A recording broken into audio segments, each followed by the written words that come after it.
총선 10개월 남았습니다. 그런데 검사들이 대거 공천돼서 총선에 나설 것이다. 이런 검사 공천설이 많이 나왔었죠. 대통령 측근들이 출마 의사를 속속 밝히고 있는 그런 분위기입니다. 특히 대통령실의 실무진들이 다수 출사표를 낼 거다. 이런 전망도 있는데요. 역대 정부에서도 그래왔던 부분이 있습니다. 검사 공천설 어떻게 보십니까? 저는요. 네. 검사라는 이 두 글자가 차기 집권여당 국민의힘 공천의 핵심 키워드처럼 돼버렸는데요. 네. 저는 검사 플러스 알파라고 봐요. 네, 알파는 뭡니까? 우선요, 이유가 네. 윤석열 대통령은 그야말로 정치적 경험 없이 국민의힘 구성원으로서 오랫동안 활동을 했던 국회의원이나 정치인이 아닌 상태에서 검찰총장 관두고 입당해서 바로 대통령 후보되고 대통령 된 케이스거든요. 그래서 어떻게 보면 대선 프로젝트라는 단일 프로젝트를 그 시기에 잠깐 했던 그런 관계예요. 대통령과 국민의힘과의 관계가. 네, 그렇게 끈끈한 오랜 역사가 있는 게 아니란 말씀이죠. 다시 말해서 윤석열 대통령의 당이 아니거든요. 그래서 윤석열 대통령의 당으로 아마 바꾸고 싶어 할 거예요. 만들고 싶어 할 거예요. 그래서 제가 이제 여러 번 얘기했지만 이제 두 번째로 현재 113석 아닙니까? 국민의힘이. 네, 맞습니다. 그러면 역대 최소 의석이에요. 국민의힘이. 이건 거꾸로 얘기하면 뭐냐면 열린우리당 때 노무현 대통령 탄핵으로 막 그때 한나라당이 막 궁지에 몰리고 했을 때도 126석을 했어요.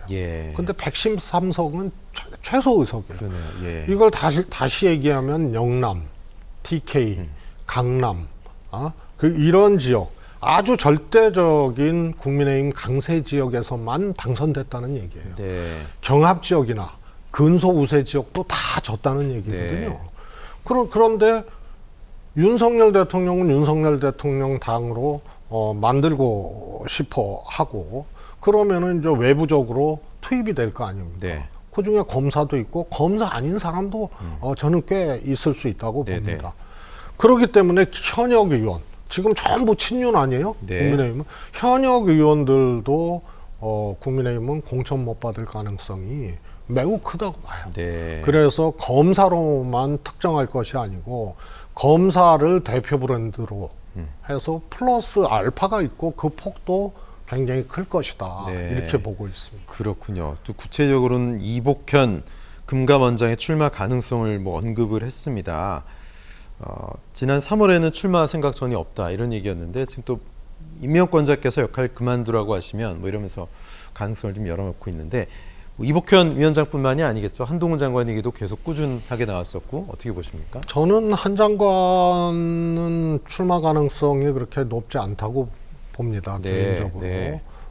대통령도 굳이 그렇게 할 필요가 없고 한 장관 스스로도 그래 장관 그만두고 국회의원?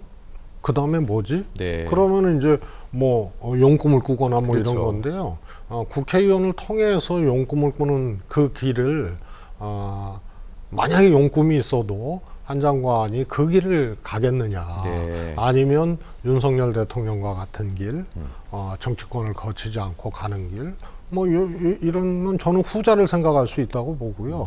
또 하나는 윤석열 대통령이 한동훈 법무부 장관을 축으로 사실은 윤석열 권력의 이 시줄 날줄을 엮어서 지금 끌고 가고 있는 상황에서 총선에 그를 차출을 하도록 그렇게 놔둘 것이냐 하면 그건 또 아닌 것 같아요.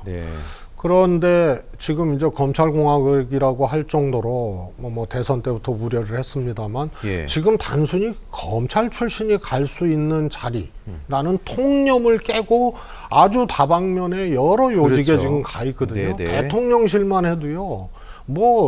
인사 쪽, 총무 쪽, 다 검사 출신들 아닙니까? 그 다음에 쉽게 말해서 경제 파트, 금융 파트, 국정원, 검사 출신들이 많이 가 있기 때문에 말씀드렸다시피 윤석열 대통령의 정당이 아닌 국민의힘을 윤석열 대통령의 당으로 바꾸려면 이 검사 출신들이 다양하게 파견되고 예. 등용된 지금 현재 모습을 보면 총선에도 만만치 않을 것이다. 네. 거기에 플러스 알파, 다시 말해서 용산 시스템이 작동해서 예. 대거 공천을 할 가능성이 높다. 그 충돌은 예. 현역 의원들하고 충돌하기 때문에 예. 폭발음이 간단치 않을 것이라고. 예. 검사 플러스 알파라고 지금 말씀해 주셨는데 그 얘기는 국민의힘 당 내에서도 현역 의원들은 어떻게 용산과 생각이 같지 않을 가능성이 큽니다. 경계할 수밖에 없겠죠. 검사 공천설에 대해서 여권은 생각이 조금 다를 수 있습니다. 김기현 대표는 검사 공천하지 않겠느냐, 검사 완국되지 않겠느냐고들 하는데 천만의 말씀이다. 홍준표 시장은 검사 출신 대거 공천, 그럼 총선이 전국적으로 망하지. 나도 검사 출신이지만 이렇게 얘기하고 있는데요. 두 인사들 생각은 좀 의도적으로 경계하는 듯한 그런 발언을 내놓고 있는 것 같습니다. 어떻게 보세요? 우선은요. 네. 저 말도 모순인 것이 네네. 국민의힘 내에 검사 출신이 지금도 많아요. 예. 그래서 꼭 뭐 윤석열 대통령이 뭐 이 검사 출신들을 윤석열 당을 만들기 위해서 차기에 작용을 하지 않겠느냐 공천 네. 과정에 이거를 차치하고라도 원래 많이 노크를 예, 하고 예. 원래 많이 됩니다. 네. 그런데 이 지금도 많아요. 그런데 저런 말씀을 하시는 것 자체가 일단은 안 맞는 거거든요. 네. 그런데 여기에 플러스 알파가 옵니다. 그거는 어쩔 수가 없어요. 용산의 시스템. 예. 예. 그래서 검사 출신과 네. 대통령이나 용산에 이제 검사를 통과한 사람. 네. 그래서 그 규모가 저는 간단치 않을 거라고 봅니다. 그렇군요. 국민의힘 공천 관련 얘기 들어가면 이제 뜨거운 감자 중에 하나가 바로 이준석 전 대표입니다.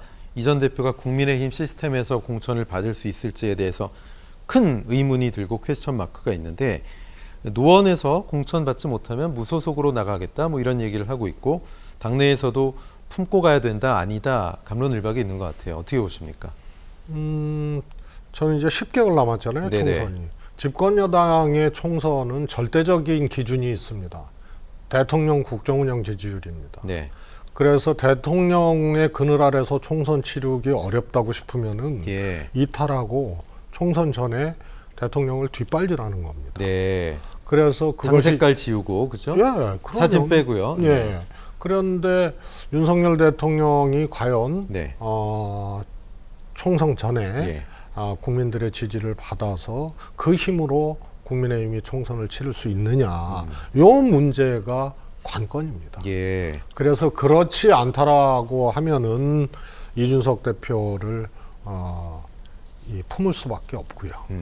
만약에 대통령 그늘로 치를 수 있는 상황이라 그러면은 네. 절대로 공천 안 주죠. 예. 그러면 이준석 대표는 본인이 정치적으로 새로운 시도를 아니할 수가 없는 거죠. 네.